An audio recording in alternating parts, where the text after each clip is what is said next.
patay ang China sa balitang ito.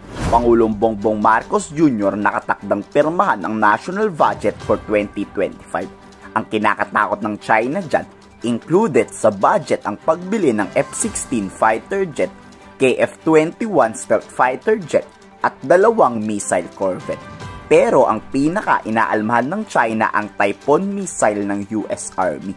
Ayaw ng China bumili tayo ng ganyang klaseng kalakas na missile system.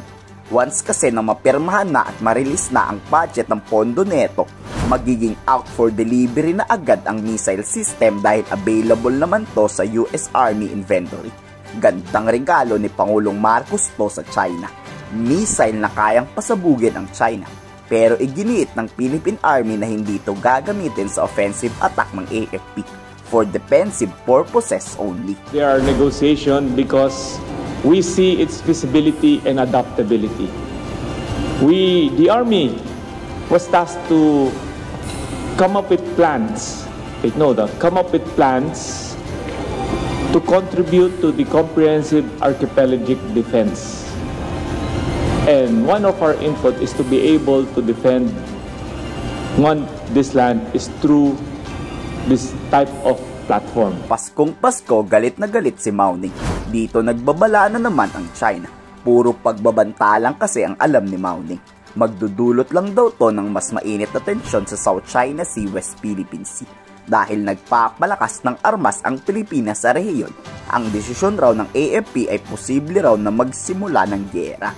Pag bumili ang Pilipinas ng highly advanced missile, Pilipinas lang raw ang may gantong klaseng advanced missile sa ASEAN countries.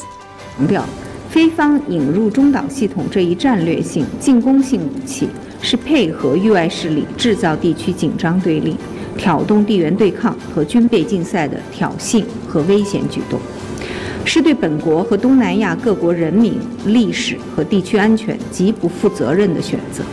Imbis raw kasi na bumili si Secretary Gibbon ng missile, bakit raw hindi na lang makipag-usap ng maayos sa China? Bakit China? Uutuin nyo naman kami para ibenta ang West Philippine Sea. Wala nang maniniwala sa iyo, Mao Ning. 需要和平与繁荣，不需要中党和对抗。我们再次敦促非方正视地区国家和人民呼声，尽早纠正错误做法，按照此前公开承诺，尽快撤走低风中导系统。 不要在错误的道路上越走越远。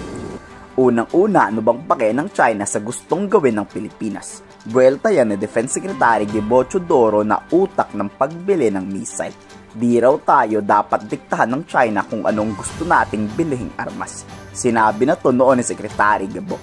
Bakit ba natatakot ang China hamak na mas malakas naman ang war capability nila o naduduwag lang sila? The interest of our country is to protect our interests.